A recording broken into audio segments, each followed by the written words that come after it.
ಸಾರಿಗೆ ಇಲಾಖೆಯಲ್ಲಿ ವಾಹನ ಫಿಟ್ನೆಸ್ ಪ್ರಮಾಣ ಪತ್ರ ಅಕ್ರಮ. ಕೆಜಿಎಫ್ನ ಆರ್ಟಿಒ ಕಚೇರಿಯಲ್ಲೂ ಅಕ್ರಮವಾಗಿ ಎಫ್ಸಿ ವಿತರಣೆ ಮಾಡಲಾಗ್ತಾ ಇದೆ. ಎಫ್ಸಿ ನೀಡೋದಕ್ಕೆ ಅಧಿಕಾರಿಗಳು ವಾಹನ ಪರಿಶೀಲನೆ ಮಾಡೋದು ಕಡ್ಡಾಯ.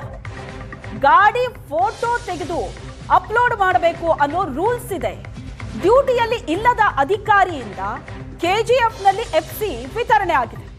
ಫೆಬ್ರವರಿ 5ನೇ ತಾರೀಕು 28 ವಾಹನಗಳಿಗೆ ಅಕ್ರಮವಾಗಿ ಎಫ್ಸಿ ಕೊಟ್ಟಂತ ಆರೋಪ ಇದೆ. ಈಗ ಕೆಜಿಎಫ್ನ ಆರ್ಟಿಒ ಅಧಿಕಾರಿ ಬೆಂಗಳೂರು ಕಾರ್ಯಕ್ರಮಕ್ಕೆ ನೇಮಕ ಆಗಿದ್ರು. ಬೆಳಗ್ಗೆಯಿಂದ ಸಂಜೆವರೆಗೂ ಆರ್ಟಿಒ ಅಧಿಕಾರಿ ಪೂಜಾ ಬೆಂಗಳೂರಿನಲ್ಲೇ ಇದ್ದಿದ್ರು. ಬೆಂಗಳೂರಿನಲ್ಲಿ ಇದ್ದುಕೊಂಡು ಹಾಗಾದ್ರೆ ಎಫ್ಸಿ ಹೇಗೆ ಕೊಟ್ರು ಇವರು? ಅವತ್ತೇ ಆರ್ಟಿಒ ಅಧಿಕಾರಿ ಪೂಜಾ ಎಫ್ಸಿ ಕೊಟ್ಟಿದ್ದಾರೆ.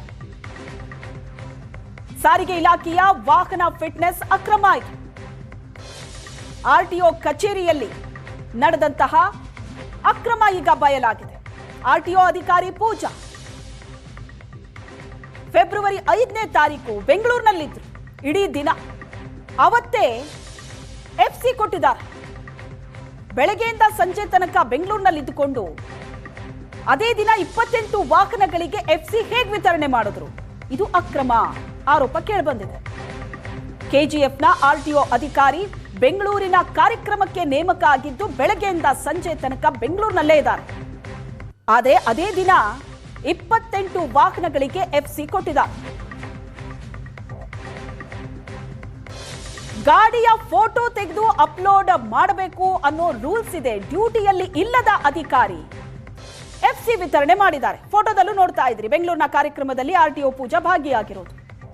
ಈ ಬಗ್ಗೆ ಹೆಚ್ಚಿನ ಡೀಟೇಲ್ಸ್ ಕೊಡ್ತಾರೆ ಬೆಂಗಳೂರು ಬ್ಯೂರೋ ಹೆಡ್ ರಮೇಶ್ ಸಂಪರ್ಕದಲ್ಲಿದ್ದಾರೆ. ರಮೇಶ್, ಇದೇನಿದು ಅಕ್ರಮ? ಒಂದು ಅಧಿಕಾರಿ ಬೆಂಗಳೂರಿನಲ್ಲೇ ಬೆಳಗ್ಗೆಯಿಂದ ಸಂಜೆ ತನಕ ಇದ್ದಾರೆ, ಆದರೆ ಅದೇ ದಿನ ಕೆಜಿಎಫ್ನಲ್ಲಿ 28 ವಾಹನಗಳಿಗೆ ಇವರು ಎಫ್ಸಿ ವಿತರಣೆ ಮಾಡಿದ್ದಾರೆ ಅಂತ ಅಂದ್ರೆ ಹೇಗೆ ನಡೀತಾ ಇದೆ ಈ ಪ್ರೊಸೀಜರು?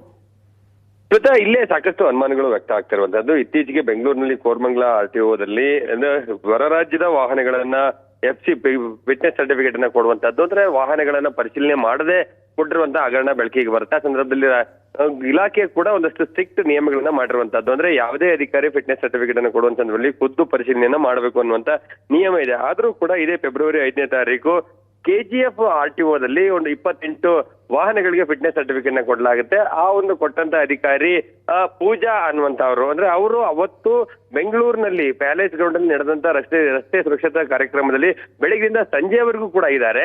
ಸೊ ಅವತ್ತೇ ಅವ್ರಿಗೆ ಕೋಲಾರದಲ್ಲಿ ಅಂದ್ರೆ ಕೆಜಿಎಫ್ ನಲ್ಲಿ ಈ ವಾಹನಗಳನ್ನ ಪರಿಶೀಲನೆ ಮಾಡಿ ಎಫ್ಸಿ ಅನ್ನ ಕೊಟ್ಟಿದ್ದಾರೆ ಅನ್ನುವಂತ ರೀತಿ ದಾಖಲೆ ಸೃಷ್ಟಿ ಆಗಿರುವಂತದ್ದು. ಮತ್ತೆ ಎಫ್ಸಿ ಸರ್ಟಿಫಿಕೇಟ್ ಅನ್ನ ಈಗಾಗಲೇ ಇಶ್ಯೂ ಮಾಡಿದ್ದಾರೆ. ಸೊ ಇದನ್ನ ನೋಡ್ತಾ ಹೋದ್ರೆ ಮತ್ತೆ ಅವರ ಒಂದು ರಿಜಿಸ್ಟರ್ ಅಟೆಂಡೆನ್ಸ್ ರಿಜಿಸ್ಟರ್ ನೋಡಿದ್ರು ಕೂಡ ಅಟೆಂಡೆನ್ಸ್ ರಿಜಿಸ್ಟರ್ ಅಲ್ಲಿ ಅಂದ್ರೆ ಅವರ ಸಹಿ ಕೂಡ ಇಲ್ಲ. ಅಂದ್ರೆ ಅವತ್ತು ಕಚೇರಿಗೆ ಅವ್ರು ಹಾಜರಾಗದೇ ಇದ್ರು ಕೂಡ ಅವರ ಹೆಸರಲ್ಲಿ ಅವರು ಬೆಂಗಳೂರಿನಲ್ಲಿ ಇದ್ದವರು ಹೇಗೆ ಕೆಜಿಎಫ್ ಅಲ್ಲಿ ಆ ಒಂದು ವಾಹನಗಳ ಫಿಟ್ನೆಸ್ ಸರ್ಟಿಫಿಕೇಟ್ ಅನ್ನ ಕೊಡ್ಲಿಕ್ಕೆ ಸಾಧ್ಯ ಆಯ್ತು ಅನ್ನುವಂಥದ್ದು ಪ್ರಮುಖವಾಗಿರುವಂತದ್ದು. ಈ ನಿಟ್ಟಿನಲ್ಲಿ ಇಲಾಖೆ ಕೂಡ ಇದನ್ನ ಗಂಭೀರವಾಗಿ ತೆಗೆದುಕೊಂಡಿದೆ. ಸೊ ಇತ್ತೀಚೆಗೆ ಬೆಂಗಳೂರಿನಲ್ಲಿ ಕೋರಮಂಗಲದಲ್ಲಿ ಈ ಒಂದು ಹಗರಣ ಹೊರಗೆ ಬಂದ ನಂತರ ಇಲಾಖೆಯಲ್ಲಿ ಈ ರೀತಿಯಾದಂತಹ ಫಿಟ್ನೆಸ್ ಸರ್ಟಿಫಿಕೇಟ್ ಕೊಡುವಂತ ವಿಚಾರದಲ್ಲಿ ಅಧಿಕಾರಿಗಳು ಖುದ್ದಾಗಿ ವಾಹನವನ್ನ ಪರಿಶೀಲನೆ ಮಾಡಬೇಕು.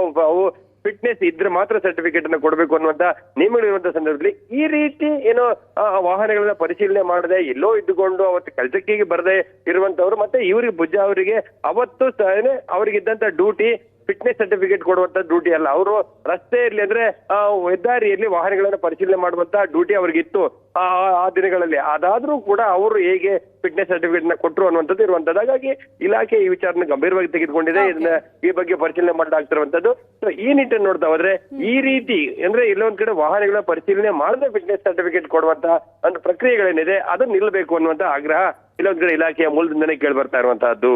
Shweta, thank you Ramesh.